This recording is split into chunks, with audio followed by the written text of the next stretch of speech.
Okay, Assalamu alaikum everyone. This is Assam.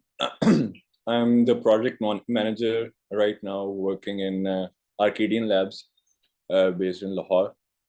So uh, s- today's the topic is game optimization. Game start करने से पहले game development start करने से पहले optimisation की बात करना is the most important thing I can think of क्योंकि हमें गेम बनाना जब हमें सिखाया जाता है तो हमें बस ये बताया जाता है कि यार you should be able to code well you should be able to model 3D objects और 2D यूआई आप बना लो दैट्स इट हमें ऑप्टिमाइजेशन का स्टेप तब समझ आता है जब हम इंडस्ट्री में कोई 3-4 साल गुजार लेते हैं फिर हमें पता चलता है कि यार गेम्स तो चल नहीं रही हमारे किसी मोबाइल डिवाइस में तो I think you guys are among those 1% students जो चाहते हैं कि यार they should be one step ahead of others. So that's a very good thing. I must congratulate all of you because of your guts. I must say ये guts हैं आपके कि आप अपने comfort zone से बाहर आके कुछ एक एक्स्ट्रा काम कर रहे हो. I know student life बहुत हेक्टिक लाइफ होती है और उसमें ऐसा सोचना कि 4 साल बाद 5 साल बाद प्रोफेशनल करियर के बारे में कोई स्टेप लेना it's a very appreciating thing anyways so cutting the chase हम स्टार्ट करते हैं अपने टॉपिक पे let me share the screen with you all okay okay okay share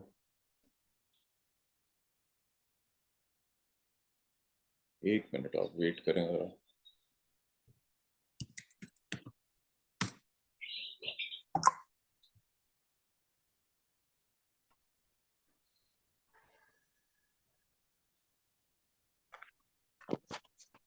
ठीक है can you all see my screen अगर screen नजर आ रही है मेरी no no sir. Sir. No sir, अभी नहीं शेयर हुई आपकी। अच्छा एक मिनट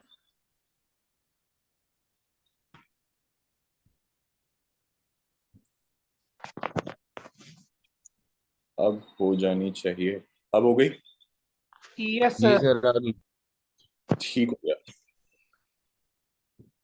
सो गेम ऑप्टिमाइजेशन हमारा टॉपिक है उस पर स्टार्ट लेते हैं सबसे पहले जो मेन चीज है जो सबसे मोस्ट इम्पोर्टेंट चीज है दैट इज प्रोफाइलिंग प्रोफाइलिंग क्या होती है उसको यूज कैसे करते हैं यार प्लीज सारे अपना माइक म्यूट कर दें प्लीज अच्छा तो प्रोफाइलिंग क्या होती है उसको यूज कैसे किया जाता है उसके बारे में एक ब्रीफली मैं थोड़ा सा आप लोगों को बताने की कोशिश करूंगा आई नो थोड़ा सा आप कंपटीशन के बीच में हो I won't take much time of yours तो प्रोफाइलिंग की बात करते हैं प्रोफाइलिंग एक ऐसा टूल है जो यूनिटी हमें प्रोवाइड करता है और हमें वो फैसिलिटी प्रोवाइड करता है कि हम अपने गेम में ग्लिचेस और जो लैग्स आ रहे हैं उनको रन टाइम पे मॉनिटर कर सकें ठीक है हमें प्रोफाइलिंग का profiling is the best friend of yours while you are in game development career तो प्रोफाइलिंग आपने मैं कुछ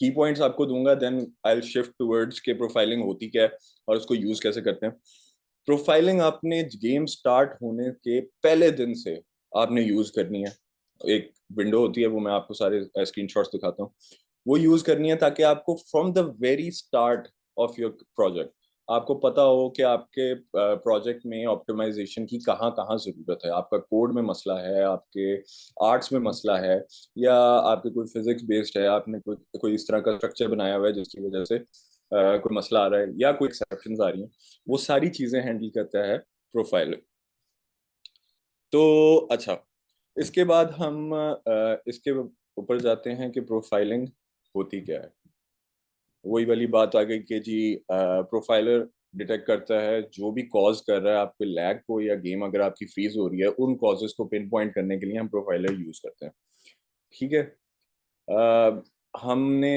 अच्छा इसको नेक्स्ट इसमें देखते हैं अच्छा this is the window you get on unity जो प्रोफाइलर की है। एज यू कैन सी ये प्रोफाइलर की विंडो है, ठीक है।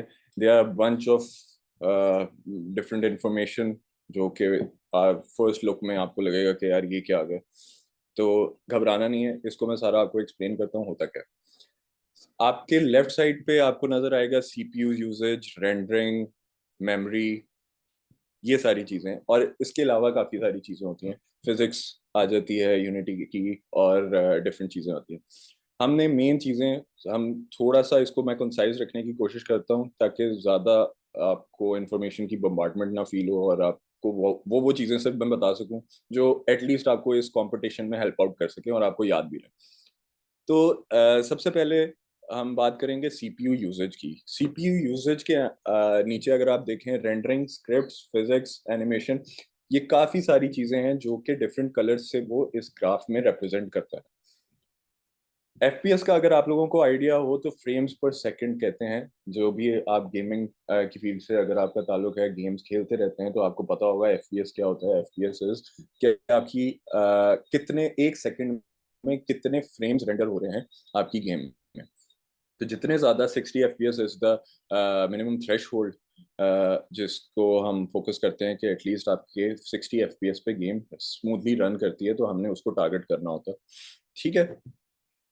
अगर उससे ऊपर है तो इट्स गुड।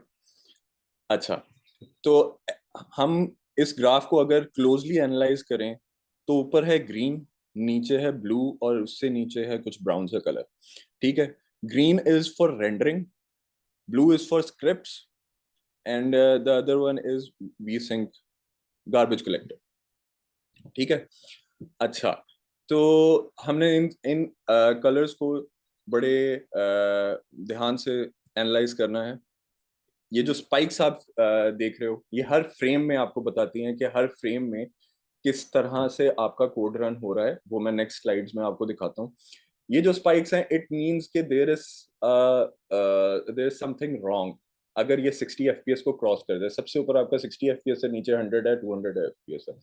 ये एक बड़ी ऑप्टिमाइज गेम का स्क्रीनशॉट आपके साथ शेयर कर रहा हूँ। तो यूजुअली ये 15 एफपीएस तक स्पाइक चली जाती है। तो जहां 15 एफपीएस 60 एफपीएस से नीचे जा रही है, आपका एफपीएस जा रहा है, स्पाइक जा रही है, इट मींस के there has to be something that you should look into.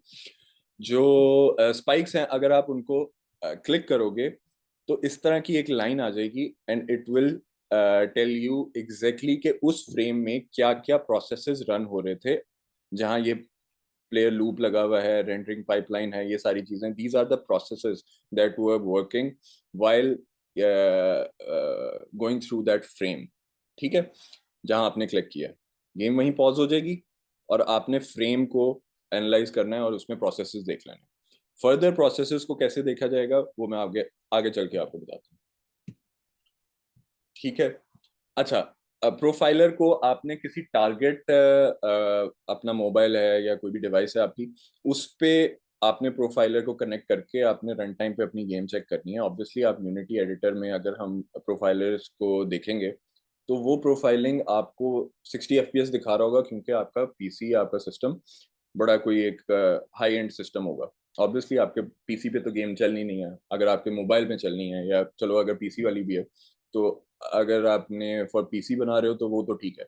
लेकिन अगर if you are working for you are working on a project that will be build on Android और आईओएस, तो आपको वो डिवाइस अपने PC के साथ कनेक्ट करनी है।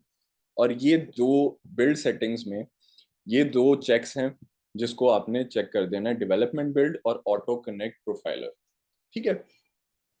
इट विल कनेक्ट द और फिर आपने बिल्ड कर लेना है, बिल्ड एंड रन करना है, ठीक है। उससे क्या होगा, आपकी जो डिवाइस है वो कनेक्ट हो जाएगी इसके प्रोफाइलर के साथ, और जो प्रोफाइलर में स्टैट्स आ रहे होंगे वो एक्चुअली आपके मोबाइल की डिवाइस के स्टैट्स को शो कर रहा होगा।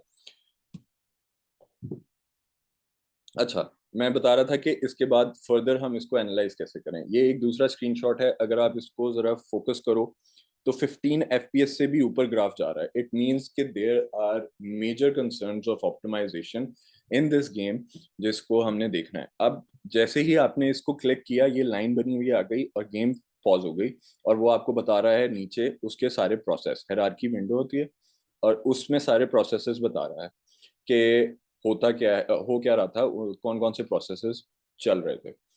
ठीक है, जिसमें आप देख सकते हो प्लेयर लूप है। प्लेयर लूप बेसिकली वो वो सिस्टम है जिसके थ्रू आप अपने गेम इंजन यूनिटी इंजन को एक्सेस करते हो। आपकी सारी स्क्रिप्ट्स वगैरह वो सारी इस प्लेयर लूप के थ्रू कॉल हो रही होती है।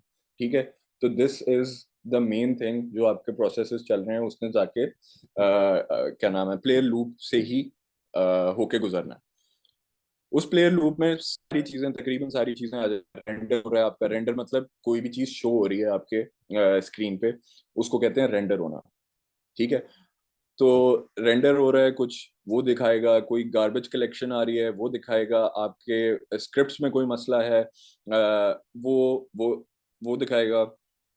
इसके अलावा क्या नाम है, इसके नीचे अगर हम देखें तो फिजिक्स फिक्स्ड अपडेट है। फिजिक्स बेसिकली यूज जो फिक्स्ड अपडेट यूज होता है वो हम फिजिक्स की जो कैलकुलेशंस हैं उसके लिए यूज करते हैं। आई होप आप लोगों को सारा स्क्रिप्टिंग ऑर्डर पता होगा, जिस के थ्रू हम एक मोनो बिहेवियर में सारा जो स्क्रिप्टिंग लाइफ साइकिल है वो पता होगा कि सबसे पहले कौन सा फंक्शन स्टार्ट चलता है और फिर दूसरा कौन सा चलता है। फिर भी मैं बता देता हूँ।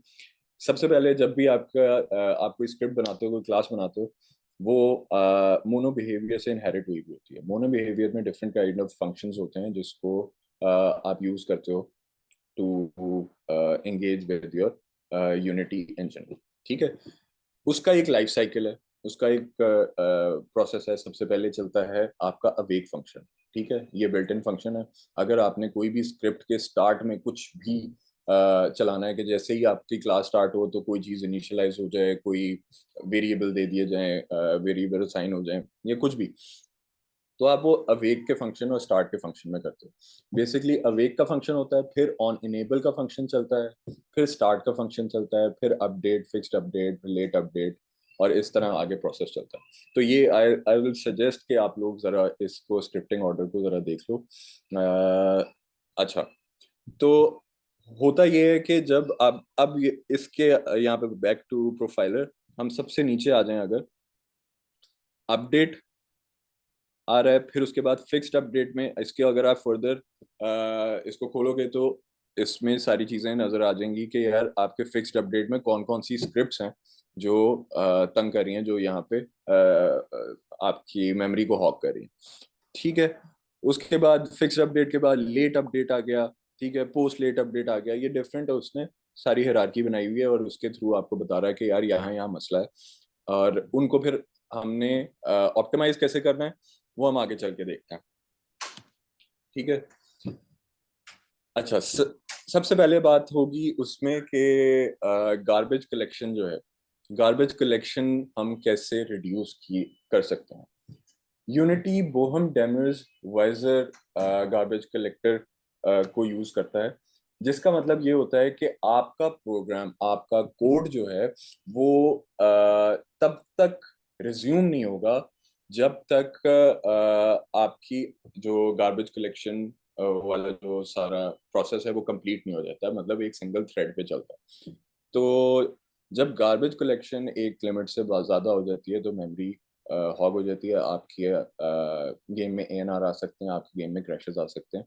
तो दैट इज़ द थिंग जिसको हमने सबसे ज़्यादा मॉनिटर करना है। गार्बेज कलेक्शन की जो ऑप्टिमाइजेशन टेक्निक्स हैं वो बहुत सारी हैं। उनको डिस्कस करने में सिर्फ गार्बेज कलेक्शन के ऊपर ही फिर प्रोसेस वो हमारा टॉपिक चला जाएगा। मैंने दो दो चीज़ें लिखी हैं जो आप लोगों को बताना ज़रूरी है। अच्छा, स्ट्रिंग्स, स्ट्रिंग्स जो हैं सी शार्प में वो रेफरेंस टाइप्स होती हैं, वैल्यू टाइप नहीं होती। ठीक है, तो आपने अननेसेसरी स्ट्रिंग्स बनानी नहीं है, स्ट्रिंग्स को अवॉइड करना है, that can cause garbage collection. ठीक है, कोरोटीन्स जो होती हैं, कोरोटीन्स का अगर सबको आइडिया है तो कोरोटीन्स बेसिकली आपका क्या करता है कि कोई अपना आपका कोड चल रहा है and you want to add wait, आपने कुछ डिले डालना है कि उसके बाद बाकी का कोड चले। तो बेसिकली ये उसके लिए यूज होता है कोरोटीन्स। तो उसमें कोरोटीन्स को यूज करना, जब हम वेट डालते हैं, वेट फॉर सेकंड्स का एक फंक्शन होता है, जब हम वो यूज करते हैं तो वो गार्बेज कलेक्शन प्रोड्यूस करता है, गार्बेज प्रोड्यूस करता है। तो उसका सबसे बेहतरीन हल ये है कि अगर आपको कोरोटीन्स, पहले तो आपको अवॉइड करनी चाहिए, बिला जरूरत कोरोटीन्स यूज नहीं करनी चाहिए। क्योंकि जो हैवी कॉल्स हैं, जैसे इंस्टेंशिएट की कॉल है, जैसे डिस्ट्रॉय की कॉल है, जैसे कोरोटीन है, इनको आप जितना अवॉइड कर सकें उतना आप अवॉइड करो। लेकिन ऑब्वियसली गेम में बहुत जगह जरूरत पड़ती है, तो आप क्या करो कि वेट फॉर सेकंड्स का जो ऑब्जेक्ट है उसको कैशे कर लो एक और ऑब्जेक्ट में, और फिर उसको यूज करो। ये नहीं कि बार बार एक नया ऑब्जेक्ट क्रिएट हो रहा है और गार्बेज कलेक्शन ऐड होती जा रही है। अच्छा, एक और गार्बेज कलेक्शन का बिल्ट इन एक यूनिटी ने प्रोवाइड किया हुआ है कि अगर आप अपने प्रोजेक्ट सेटिंग्स के अंदर देखें, प्रोजेक्ट सेटिंग्स के अंदर जाके प्लेयर सेटिंग्स में जाएं, तो ये एक यूज इंक्रीमेंटल जीसी का चेक है। इसको अगर आप चेक कर दो तो क्या होता है कि आपको एक सिंगल गार्बेज कलेक्शन, एक लॉन्ग अनइंटरप्टेड प्रोग्राम एग्जीक्यूशन जो होती है, उसकी जगह वो क्या करता है, उसको छोटे छोटे इंटरप्शंस में कर लेता है कि यार छोटे छोटे प्रोसेसेस में डिवाइड कर देता है, ताकि आपका मेन थ्रेड हॉग ना हो। ठीक है, और आपकी गेम स्मूथली चलती रहे। आपके बाकी प्रोसेसेस जो गार्बेज कलेक्शन का, जो उस प्रोसेस का वेट कर रहे हैं, वो मीनवाइल जैसे ही छोटे छोटे चंक्स में जब वो गार्बेज कलेक्टर वर्क करेगा, तो आपका प्रोसेसेस बाकी भी अलाइन होते जाएंगे, क्यू होते जाएंगे, और वो काम करते जाएंगे। ठीक है। अच्छा, प्लेयर लूप की बात जैसे मैंने की थी, प्लेयर लूप वो फंक्शंस होते हैं जो इंटरेक्ट करते हैं गेम के इंजन से, यूनिटी के इंजन से। बहुत सारे functions हैं there. This structure includes a number of systems that handle initialization and per frame updates. Per frame updates और initialization को handle करते हैं जो systems इस player loop में fall करते हैं। आपकी सारी स्क्रिप्ट्स, आपका सारा कोड, सब इस प्लेयर लूप पे क्या नाम है, डिपेंडेंट होता है टू क्रिएट गेम प्ले। ये बात हो गई आपके प्रोफाइलिंग की। ठीक है, अब कुछ कोडिंग टेक्निक्स की बात कर लेते हैं जिनको हमने फोकस में रखना है, और ताकि हमें प्रोफाइलर भी तंग ना करे, स्पाइक्स ना दिखाए, और ये these are the first steps that you use for optimisation. Profiling तो खैर बाद में है ना, कि अगर आपने गेम आपकी ऑप्टिमाइज नहीं है तो आपने ऑप्टिमाइज करनी है, आपने पिन पॉइंट करना है कि कहाँ जा रहा है, कहाँ मसला आ रहा है, तब आप प्रोफाइलिंग यूज करते हो। वहां तक बात पहुंचे ही ना, तो उसके लिए हम कुछ टेक्निक्स को डिस्कस कर लेते हैं। अच्छा, आई होप कि आप लोगों को ये पता होगा कि अपडेट का function is the function update, late update और fixed update. These are the functions जो हर फ्रेम पे चलते हैं, every frame, they run every frame. ठीक है, अगर 60 एफपीएस पर सेकंड है तो एक सेकंड में 60 टाइम्स अपडेट का फंक्शन चलेगा। ठीक है, आइट्रेटिवली कोई आपने गेम अपना कोड रखना है कि यार वो आइट्रेटिवली हर वक्त कोई ना कोई प्रोसेस करता रहे, तो आप उसको अपडेट में, लेट अपडेट में या फिक्स्ड अपडेट में यूज करते हैं। ठीक है, आपने क्या करना है, सबसे पहले try to avoid any extensive और एनी क्या नाम है, कोई बड़ी ही कोई बड़ा लंबा चौड़ा कोड ना लिखो इसके अंदर।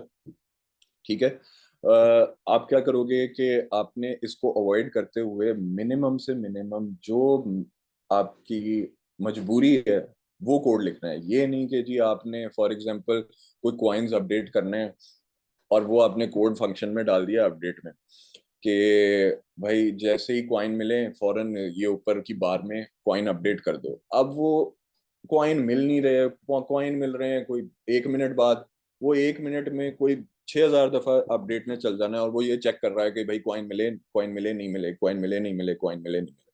ठीक है, तो हमने इस तरह के गेम लॉजिक को यूज नहीं करना, अपडेट, लेट अपडेट और फिक्स्ड अपडेट, क्योंकि ये एक बड़ी ही आपको एक्सपेंसिव कॉस्ट देता है, क्योंकि वो बार बार चल रहा है बिना वजह का कोड। ठीक है, अच्छा, कुछ जगहों पे आपको जरूरी होता है कि यार चलो आपने आइटरेटिवली कोई फंक्शन कोई कोड चलाना है, लेकिन आप नहीं चाहते हो, आपको पता है कि यार हर फ्रेम चेक करने की जरूरत नहीं। तो उसके लिए एक सिंपल से ये लॉजिक है कि आप क्या करते हो कि आप डिसाइड करते हो कि मुझे 4 फ्रेम बाद चाहिए, 5 फ्रेम बाद चाहिए, 3 फ्रेम बाद चाहिए, कि हर 3 फ्रेम्स बाद ये कोड चले।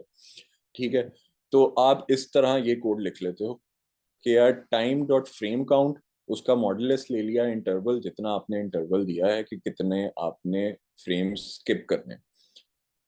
जब वो इज इक्वल टू 0 हो जाएगा तो आप अपनी कोई एक्सपेंसिव फंक्शन की कॉल लेते हो। ठीक है, ये भी एक सिग्निफिकेंट हद तक आपका कोड ऑप्टिमाइज कर देगा, लेकिन ये तब जब अपडेट का फंक्शन अनअवॉइडेबल होगा। ठीक है, दूसरा, जैसे मैंने बताया, सबसे पहले अवेक चलता है, फिर ऑन एनेबल चलता है, फिर स्टार्ट चलता है। These are the functions that we use for initialisation purpose, कि यार कोई चीज इनिशियलाइज करनी है, कोई चीज असाइन करनी है, ये सारी चीजें। तो it is highly recommended to not use any heavy logic logical code in those functions. क्यों? क्योंकि जैसे ही आपकी गेम में स्टार्ट होना है तो उस ये 3 फंक्शंस चल रहे हैं। ठीक है, अब उन 3 फंक्शंस पे गेम ने स्टार्ट होना है, गेम ने अपनी चीजें लोड करनी है, आपका सारा डाटा लोड करना है, प्लस आपने ये फंक्शंस में हर कोई 50 आपने स्क्रिप्ट्स बनाई हुई हैं, उसके अंदर ये कोई हैवी हैवी कॉल्स लगाई हुई हैं अवेक में कि जैसे ही ये गेम स्टार्ट हो तो ये कर दो, वो कर दो।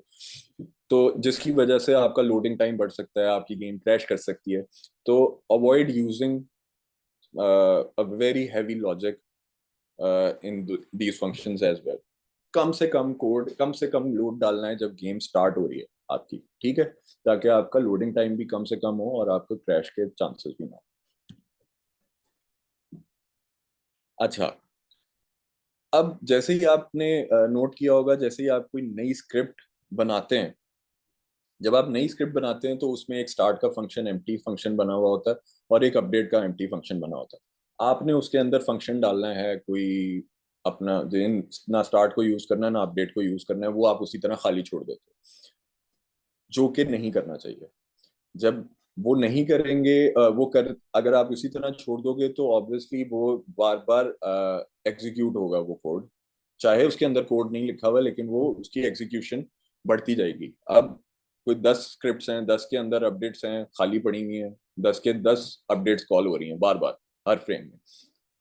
तो इन इन एम्प्टी इवेंट्स को जो आप नहीं यूज कर रहे, उसको आप डिलीट कर दो।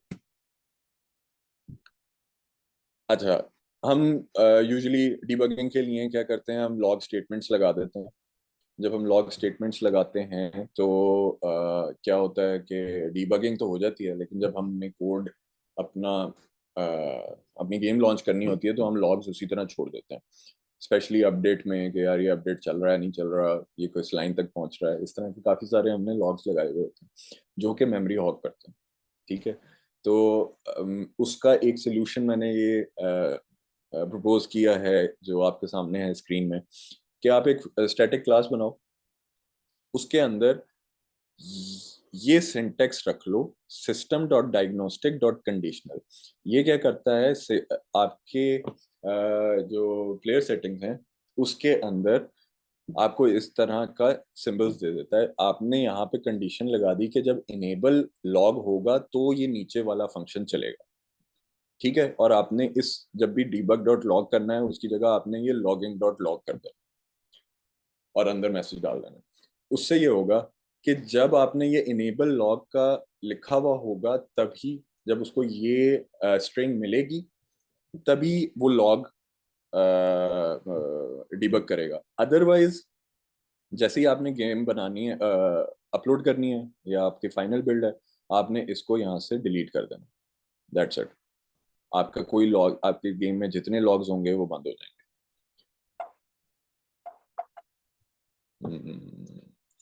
एक मिनट। हम्म दूसरी वो चीज जो मैंने पहले भी थोड़ी सी डिस्कस की है कि आपने कैशे करना है गेम ऑब्जेक्ट्स को और कंपोनेंट्स को। ठीक है। आपने जैसे आपको कोई चीज, कोई गेम ऑब्जेक्ट फाइंड करना पड़ जाता है, game find dot find game object of type करना पड़ जाता है, कोई गेट कंपोनेंट करना पड़ जाता है।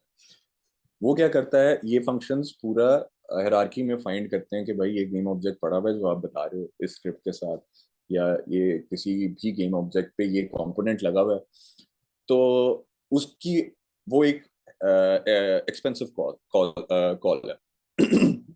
आपने क्या करना है, जैसे कि हमने एक गलत एग्जांपल जो यूजुअली हम प्रैक्टिस करते हैं, वो मैंने ये दी हुई है कि अपडेट के फंक्शन में उसने क्या किया कि एक रेंडर का ऑब्जेक्ट बनाया और उसमें कहा जी गेट कंपोनेंट इस ऑब्जेक्ट पे जो रेंडर लगा हुआ है ना वो उठा के इसमें डाल दो। अब ये हर दफा चेक करेगा कि भाई रेंडर का कंपोनेंट इस पे लगा हुआ है नहीं लगा हुआ, वो इसमें डालना हर फ्रेम में, हर फ्रेम में, हर फ्रेम में।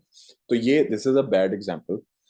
हमने उसको हैंडल कैसे करना है, हमने उसको हैंडल ऐसे करना है, हमने उसको हैंडल ये करना है कि ये एक एग्जांपल है कि आपने एक ऑब्जेक्ट ले लिया, बना लिया out of the scope of update function, ठीक है। और स्टार्ट में दिस इज, देखें जो मैंने बात कही थी कि स्टार्ट के फंक्शंस और वेक के फंक्शंस, ये सारे फंक्शंस आपके इनिशियलाइजेशन या फिर असाइनमेंट के लिए यूज होते हैं। तो उसमें हमने क्या किया कि उस रेंडर को असाइन कर दिया कि यार एक दफा ही ढूंढो गेट कंपोनेंट, क्योंकि स्टार्ट ने चलना है एक दफा, अपडेट ने चलना है हर फ्रेम पे। स्टार्ट में उसको कह दिया इसका रेंडर जो है ना वो उठा के माई रेंडर में रख दो, और अपडेट के फंक्शन में कॉल कर दिया माई रेंडर। That's it. हमें अब हर फ्रेम में बार बार गेट कंपोनेंट करने की जरूरत नहीं। अच्छा, object pooling. Object pooling usually अगर आप में से कोई शूटिंग गेम बना रहा है तो आप लोग इंस्टेंशिएट करते होगे बुलेट्स, ठीक है। अब बुलेट्स ऑब्वियसली बहुत ज्यादा क्वांटिटी में आप इंस्टेंशिएट कर रहे हो। इंस्टेंशिएट और डिस्ट्रॉय की कॉल बहुत हैवी कॉल्स होती हैं। तो क्या होता है कि जब आपने, you might have experienced a lag while shooting, जिसकी वजह से आपकी गेम बड़ी लैगी हो जाती है। तो आपने उसको रन टाइम पे इंस्टेंशिएट करने की बजाय आपने ये करना है कि एक लूप चला के अपने पास एक अरे में स्टोर कर लें। जैसे ही आपकी गेम स्टार्ट हुई, आपने, या गेम प्ले स्टार्ट होने वाला है, तो किसी भी अप्रोप्रिएट पोजीशन पे आपने क्या करना है, एक पूल बना लेना है। पूल, एक अरे बना लो, एक लिस्ट बना लो। उसमें आपने फॉर एग्जांपल लूप चलाया 50 का, ठीक है। उसके 50 का लूप चलाया और उसमें लिख दिया कि जी इंस्टेंशिएट बुलेट, और उसको स्टोर करा दो इस अरे में। तो क्या होगा कि 50 बुलेट्स जो है ना वो आपके पास एक लिस्ट में या एक अरे में आपके पास स्टोर हो जाएंगी, ठीक है। अब वो जब स्टोर हो जाएंगी तो आपने जब यूज करनी है, जब आपने शूट का बटन दबाया ये, तो आपने क्या करना है कि वो अरे से आपने बुलेट एक्सेस करनी है, उसकी पोजीशन अपने पास रखनी है जहां से उसने इंस्टेंशिएट होना है, और उसको इनेबल कर देना है। और जब वो डिस्ट्रॉय आपने करना है उसकी जगह आपने डिसेबल कर देना है। That's it. इस तरह क्या होगा, हम हैवी रन टाइम पे इंस्टेंशिएट और डिस्ट्रॉय की कॉल से बच जाएंगे, और आपकी गेम ऑप्टिमाइज्ड हो जाएगी। अच्छा, scriptable objects, there are certain objects जो हम कहते हैं, जिनको, जिनका नाम होता है स्क्रिप्टेबल ऑब्जेक्ट यूनिटी में। These are specifically for design to optimize your game. इसके साथ कोई मोनो बिहेवियर की क्लास अटैच नहीं होती, ठीक है ना। इस ऑब्जेक्ट को आप किसी गेम ऑब्जेक्ट के साथ अटैच कर सकते हो, तो कंपोनेंट बना सकते हो। ये ऑब्जेक्ट यूज होते हैं डेटा स्टोर करने के लिए, रेफरेंसेस स्टोर करने के लिए। फॉर एग्जांपल, आपने कोई शूटिंग गेम में एनिमी है, उसके आपने हेल्थ रखी हुई है, उसकी आपने स्पीड रखी हुई है, उसके आपने क्या रखा हुआ है, अटैक डैमेज का कोई पैरामीटर रखा हुआ है। वो आप, बेहतर हल ये है कि आप एक स्क्रिप्टेबल ऑब्जेक्ट बनाओ और उसमें ये डाटा सारा सेव कर लो, क्योंकि इसने चेंज नहीं होना, ये स्टैटिक फंक्शंस होते हैं, ठीक है। ये through out the game change नहीं होते। तो वो स्क्रिप्टेबल ऑब्जेक्ट का जो डाटा है, जैसे हेल्थ है या डैमेज है, वो आप असाइन कर दो अपने एनिमी के ऑब्जेक्ट पे। ठीक है, और वहां से पॉप आउट करता है। इससे इससे बच जाओगे और इससे आपकी गार्बेज कलेक्शन से बचोगे और आपकी अच्छा, अब बात आ जाती है बैचिंग की। I have tried to explain this topic, static batching, dynamic batching, as easy as possible. उसमें ये है कि बैचिंग होती क्या है। बैचिंग होती है कि जैसे आप कोई भी ग्रुप बना देते हो, ठीक है, सिमिलर लुकिंग ऑब्जेक्ट्स का, ताकि आपका जीपीयू जो है वो उसको एक साथ रेंडर कर सके। उसको पता हो कि ये ग्रुप जो है ये बुलेट्स का है फॉर एग्जांपल, या ये कोई बिल्डिंग्स का है, ये कार्स का है, ये फलाने का है, ये ढिकाने का, ठीक है। तो उनको क्या करते हैं, वो ग्रुपिंग करके एक साथ रेंडर कर देते हैं। It will optimise your game. ये एक टेक्निक है जिसकी वजह से ऑप्टिमाइजेशन होती है आपकी गेम की। इसमें दो डिफरेंट टाइप्स आती हैं, स्टैटिक बैचिंग और डायनामिक बैचिंग। स्टैटिक बैचिंग क्या होती है? स्टैटिक बैचिंग जैसे कि नाम से पता चल रहा है कि स्टैटिक बैचिंग आपके ऑब्जेक्ट्स उन ऑब्जेक्ट्स पे लगती है जो कि आपका स्टैटिक आपने मार्क किए हुए होते हैं, जिन्होंने आपकी गेम में थ्रू आउट मूव नहीं करना होता, ठीक है। स्टैटिक बैचिंग की एग्जांपल है कि जी आप जैसे एक पजल बना रहे हो, तो ठीक है, आपको तो आपके पास पजल के डिफरेंट पीसेस हैं, वो सारे मिल के एक परफेक्ट पूरी पजल बना दो, ठीक है। वो एक बड़ी पिक्चर बन जाती है जो कि आपकी पूरी गेम होगी। अब यूनिटी में स्टैटिक बैचिंग भी इसी तरह काम करती है। जब आप ग्रुप बनाते हो जो उन ऑब्जेक्ट्स का जिन्होंने मूव नहीं करना होता, ठीक है, ये आप सारों को जब आप वो ग्रुप बना दिए तो उसने क्या करना है कि सारे एक जैसे जो ऑब्जेक्ट्स हैं उनको ग्रुप करके और उनको एक साथ शो करा देना होता है कि जी वो स्टैटिक हैं और सारे एक जैसे ऑब्जेक्ट्स हैं। तो उनको उन्होंने आपके सीपीयू में रेंडर कर देना होता है। It will make your game run fast, ठीक है। इसी तरह होती है डायनामिक बैचिंग। डायनामिक बैचिंग क्या होती है कि फॉर एग्जांपल आपके पास बहुत सारे ब्लॉक्स हैं, आपने उसको स्टैक करना है, एक दूसरे के ऊपर रखना है। जिस जो अब ब्लॉक्स जो हैं वो डिफरेंट शेप्स के हैं, डिफरेंट साइजेस के हैं। तो क्या करोगे कि उनको आप स्टैक तो कर सकते हो, लेकिन आपको